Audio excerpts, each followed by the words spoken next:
Arnica Dixit जी, president.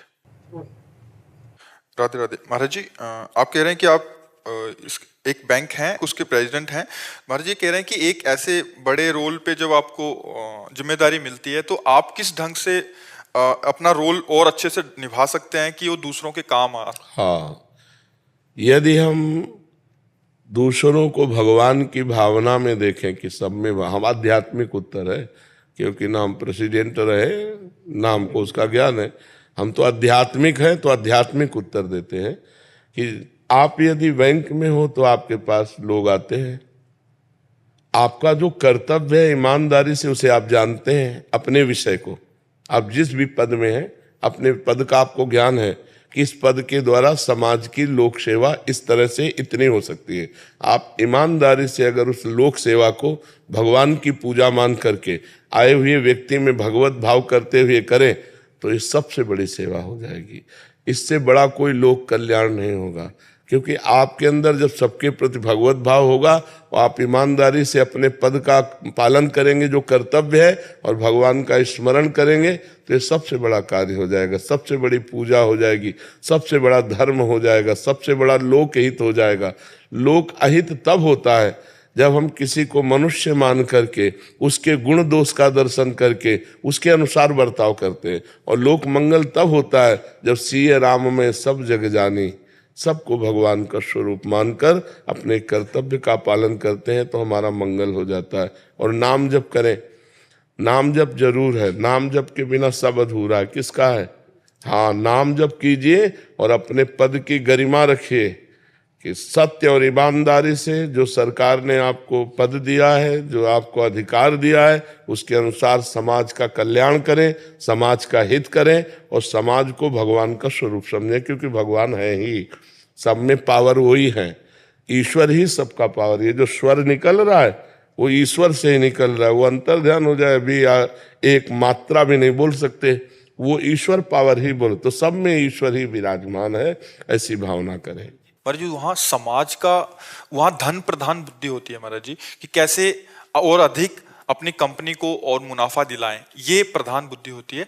इनके नीचे कर्मचारी होते हैं महाराज जी, बहुत सारे कर्मचारी हैं। एक तो इनका उनका जिम्मेदारी होती है महाराज जी। मैं एक कॉर्पोरेट जगत की बात कर रहा हूँ जहाँ मतलब एक हम किसकी सहायता कर सकते हैं उसमें, मतलब कैसे उसको अपन। असली बात, इनके विषय का हमको ज्ञान हो तो फिर हम इसका वर्णन करें। अब चूंकि इनके विषय का ज्ञान नहीं तो केवल आध्यात्मिक मेड़ बांध करके इनको दे देते हैं कि शेष आप अपनी बुद्धि से देख लो। देखो, बैंक को लाभ हो लेकिन आने वाले व्यक्ति को नुकसान नहीं होना चाहिए। तो अगर आने वाले व्यक्ति में हम भगवान का भाव रख रहे हैं तो हमें तो लाभ होगा, क्योंकि आया ही वो है, और उसको भी लाभ प्राप्त होगा, उसका भी मंगल होगा। केवल हम अगर अपना लाभ देखेंगे तो सामने वाले की हानि निश्चित हो जाएगी। सामने वाले का लाभ देखेंगे तो हमारा भी लाभ हो जाएगा और उसका भी लाभ हो जाएगा। अगर हम अपना लाभ देखते हैं तो सारा संसार इसी में चल रहा है, अपना लाभ सिर्फ देख रहा है, पद का प्रयोग अपने लिए कर रहा है, वो दुरुपयोग होगा। और पद का प्रयोग समाज के लिए कर रहा है, ये सदुपयोग होगा। अपने लाभ के लिए सब कार्य कर रहे हैं, वहीं धोखा हो जाता है, वहीं अधर्म हो जाता है, वहीं पाप हो जाता है। अपना लाभ सबके लिए है, अब वही मंगल हो जाएगा, वही परम धर्म बन जाएगा। इसीलिए हमारे जो शब्द हैं अगर उनको नोट करो और उन पर विचार करो तो सब कुछ उसी में मिल जाएगा आपको।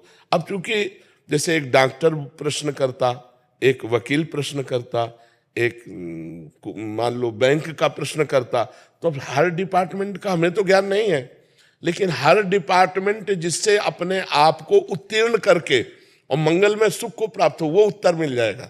अब इनका क्या अधिकार मुझे पता नहीं, इनको क्या क्या करना पड़ता है मुझे पता नहीं, लेकिन हमने जो बोला अगर ये पॉइंट रख लें तो जो भी करेंगे इनका मंगल होगा और इनको लाभ ही नहीं परम लाभ प्राप्त होगा। अब चूंकि किसी विषय का सम्यक उत्तर तब हो सकता है जब उस विषय का सम्यक ज्ञान हो।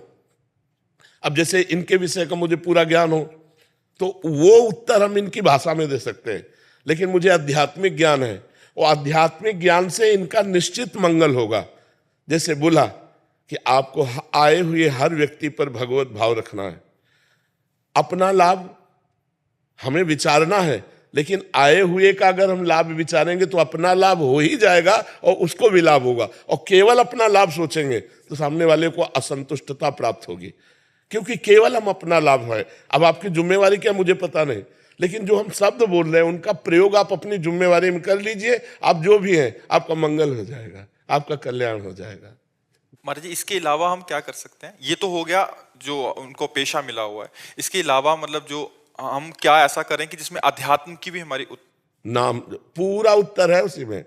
नाम जप करते कहा ना, तो नाम जप देखो अलग अलग युग की साधना है, उससे सिद्धि प्राप्त होती है। जैसे पछियाव हवा चल रहा है ना, तो आपको टटिया वैसे ही लगानी पड़ेगी, उल्टा लगाओगे तो उड़ जाएगी।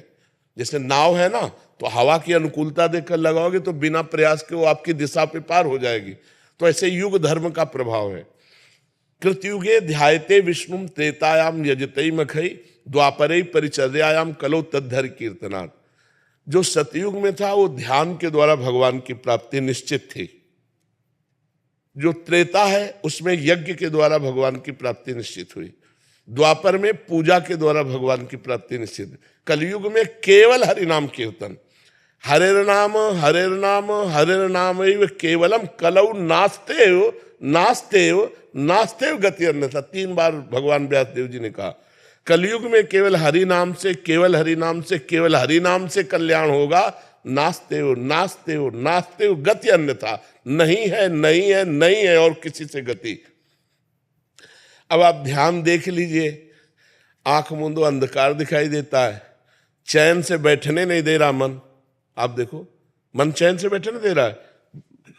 जैसे बंदर शाखा प्रशाखा पे कूदता रहता है, ऐसे ये मन कूदता रहता है। थोड़ा एकाग्र होके देखो इसको, ये गया वो गया, बंबई कलकत्ता, एक सेकंड में कहां से कहां भाग रहा है, तो ध्यान कैसे लगेगा। अच्छा, अब यज्ञ की सामग्री कहां से शुद्ध मिले। अच्छा, अनाज, कोई भी अनाज ऐसा आपको नहीं मिलने वाला जिसमें खाद ना पड़ी हो और केमिकल ना छिड़का गया हो, ये यज्ञ लायक है नहीं। तो जो हमारे ऋषियों ने निश्चित किया कि त्रेता में यज्ञ। अच्छा, द्वापर में पूजा, आप जाओ दुकान में और उनसे बात करो कि पूजा की सामग्री दे दो, तो सबसे घटिया सामग्री जो होगी, अगर आप सुपारी कहो तो बोले खाने के लिए कि पूजन के लिए, बोले पूजन के लिए, तो वो सड़ी अलग रखी होती है वो सुपारी। पूजा की सिद्धि नहीं होने वाली। एक कलयुग केवल नाम आधारा। इसीलिए हम सबके प्रश्न में उत्तर में एक औषधि जरूर देते, नाम जप करो, भगवान का नाम जप करो, इससे परम मंगल होगा। देखो, राम राम नहीं कह पाते थे, मरा मरा कहा तो ब्रह्म ऋषि हो गए। तो क्या हम राधा राधा रटकर, कृष्ण कृष्ण रटकर भगवान को नहीं प्राप्त कर सकते। अपने पुत्र के बहाने नारायण बुलाया तो परम पद मिल गया अंतिम समय। हम जानबूझकर नारायण नारायण कहेंगे तो क्या हमारा कल्याण नहीं हो जाएगा। तो कलयुग केवल नाम आधारा, सुमिर सुमिर नर उतरे पारा। अपने कर्तव्य का ज्ञान पदाधिकारी को होता है, किसी भी डिपार्टमेंट में हो। अगर हम भय और प्रलोभन का त्याग कर अपने पद के कर्तव्य का पालन करें और नाम जप करें तो भगवत प्राप्ति हो जाएगी। कोई भी हो।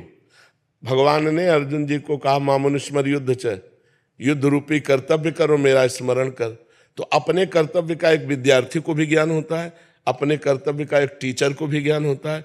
ऐसा नहीं कि ज्ञान नहीं होता है, मुझे क्या करना है ये ज्ञान होता है, लेकिन हम भय या प्रलोभनवश अपने कर्तव्य को भूल जाते हैं और भय प्रलोभन के प्रवाह में बह जाते हैं, तो अधर्म हमसे हो जाता है। वही बात इस सखी को कहा, अपने कर्तव्य का पालन करो और नाम जप करो और समय में भगवान की भावना करो। इससे लोक में तो उन्नति होगी, परलोक आपका बन जाएगा, भगवत प्राप्ति आपकी बन जाएगी।